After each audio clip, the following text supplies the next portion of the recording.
Hey everyone! In this Pride video today, I want to show you guys how to make a very cool sort of brick pattern with the Lesbian Pride colors. And honestly, this is a pattern that you will probably have to learn to love. So far I've been showing like pretty easy tutorials, and at first glance I thought this one was going to be really easy too, but it turns out this bracelet can be quite a headache. But to be completely honest with you as well, it's really not that hard once you have the steps completely figured out. And I know that sounds rather intimidating, but I promise, after I got over my initial small headache with this bracelet, I really ended up enjoying the pattern, so I hope the same is for you guys. So while I wouldn't really recommend this specific pattern to absolute beginners, if you have a pretty good grasp on friendship bracelets and you know how to read patterns, then this should be a great challenge. Even for someone like me who has been knotting for over a decade, this one got me the first few rows. So if you want to learn how to make this really awesome and deserving pattern for your collection, then keep on watching.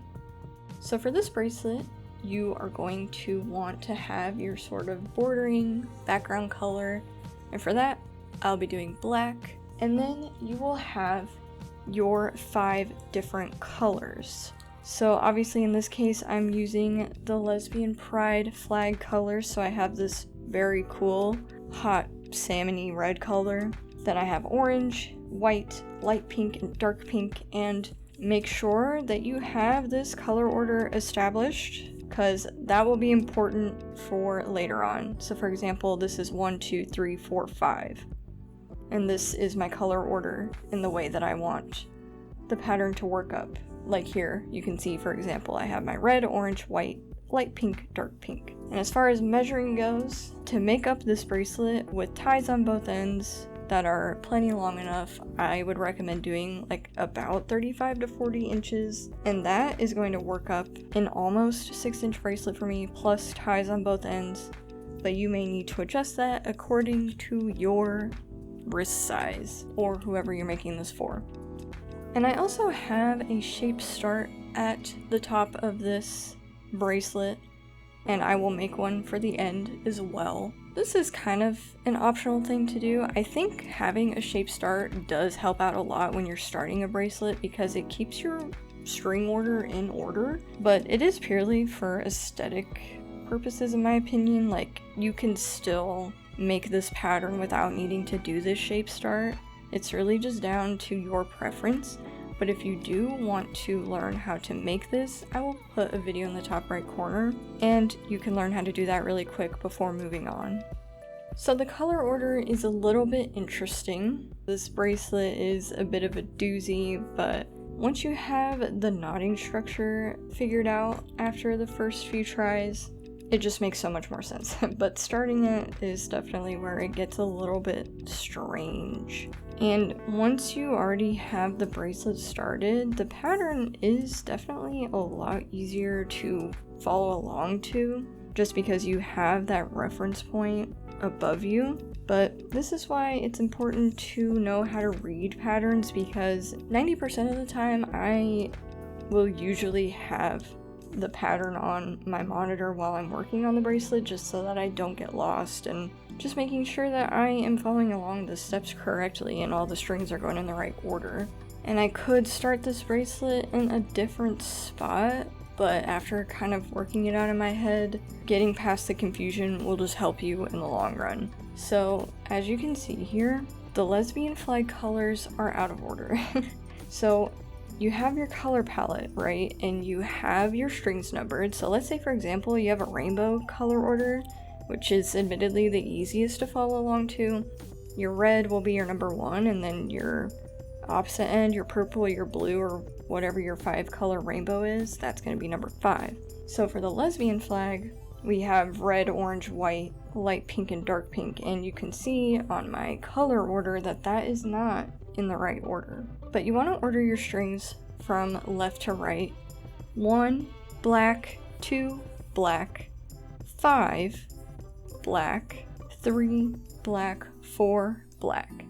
So it might help if you have your skeins sitting beside you in the order that you want them in, just so it's kind of easier to visualize. But the pattern itself is really easy. It's only 4 steps. It's just a matter of making sure that you have them figured out.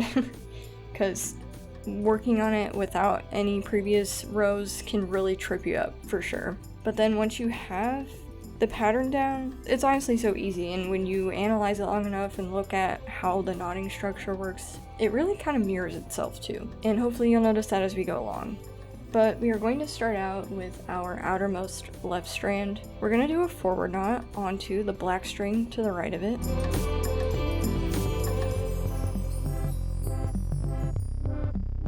On the next string in line, which will be our second color here, or your next color in line, depending on if you're following this video over again, you will do a forward backward knot onto that string.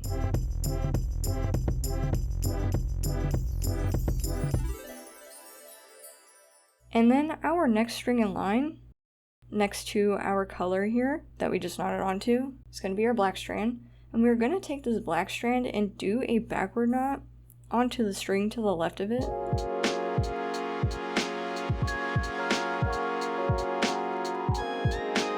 And then we're going to pick up the next color in line, and we are going to do a backward forward knot onto the string to the left of it.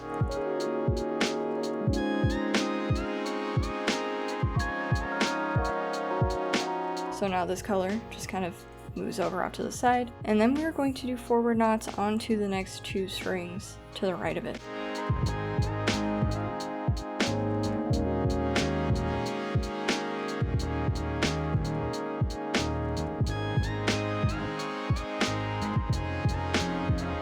And now we've come up to our next black strand in line, and we're going to do a backward knot onto the string to the left of it.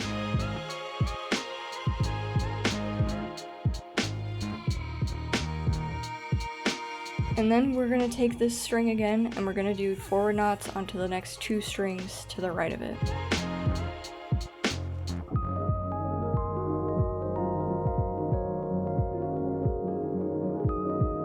And now that we've finally gone over that first hump, we can take a breather for a second, because the next step, we are going to come back to our outermost left strand, which will be a black strand here. And all we're going to do is forward knots across all the strings to the right of it to bring it to the right side. So at least that is easy enough.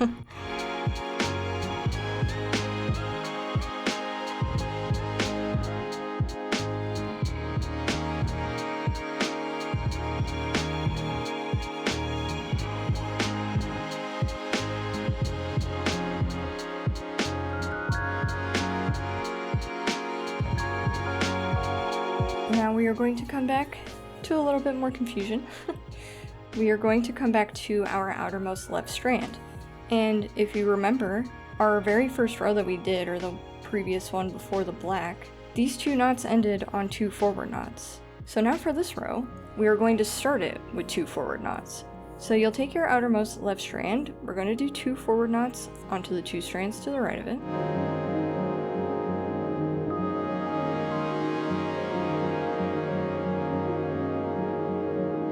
And next in line, we have a black strand here. So we're going to take that black strand and we're going to do a backward knot onto the colored strand to the left of it.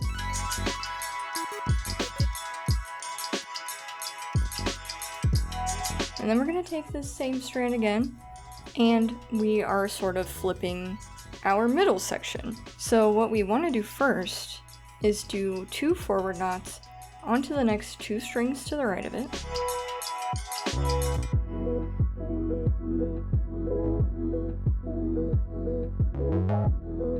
And then on the next string in line, the 3rd knot here, we are going to do a forward backward knot. So if you remember, in our last sort of brick row here, we did a backward forward knot and then 2 forward knots. But then this one is 2 forward knots, 1 forward backward knot. And so now we've come up to our next black strand in line. So we're going to take this black strand and do a backward knot onto the colored strand to the left of it.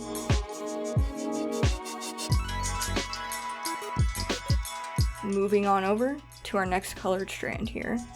We are going to do a backward forward knot onto this previous sort of leading strand.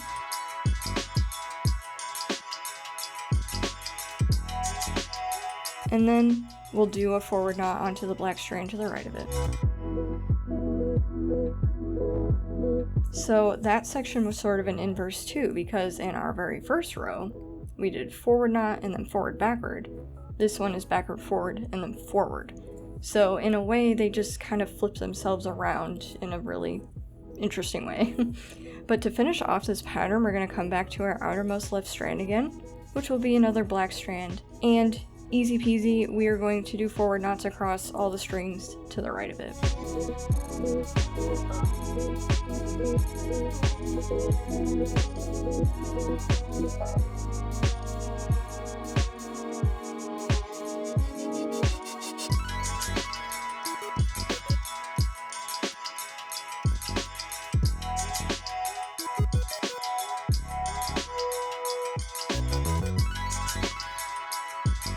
And that is the whole pattern complete. I know it might seem very odd, but once you kind of understand how the structure works up, it's really not as complicated as it looks. And when you work up the pattern, it's just so much easier to be able to reference this because you can see it's in blocks of 2 the whole way down. So we have our 2 red here, this was our 2 dark pink, and then this is 2 dark pink. So when you're looking up to know like which knot do I need to make, is it the forward knot or the backward forward if I'm in the middle here, you just kind of look up here and see how we only have 1 red section here. That means on the next pass through you are going to need to do a backward forward knot with your red strand, so that way you can make your second sort of block. And the same goes for your left and right side, and hopefully that kind of makes it a little bit easier to work up. And also, just having the pattern on your screen or printed out while you're working on this is going to be incredibly crucial to any sort of confusion you have, because it's right in front of you. Like if there's a knot that you messed up, then you can just undo it and see, you know, which knot you actually need to make. Or if you might have messed up somewhere in the bracelet, you can kind of track it back and you can find out like which base strand is in the wrong spot. Hopefully just those little things will help if you do get confused, but really once I started working up this pattern myself, I found that it was a lot easier. Like when I first started this bracelet, I had to undo a few knots. I got myself so confused a lot, but as I kept working on the bracelet, just being able to reference my previous rows made it so much easier to understand. And then once I figured that out, reading the pattern was just incredibly easy. It's always that first look where it's intimidating. But anyway, I want to thank you guys so much for watching this video today. I hope that this pattern isn't too complicated because it's honestly a really cool pattern. I love how this worked out. Like, it's just so cool. It would look so great in so many different color palettes. Be sure to check out all of my other Pride videos for this month. Be sure to check out all my other videos. But I will see you next time.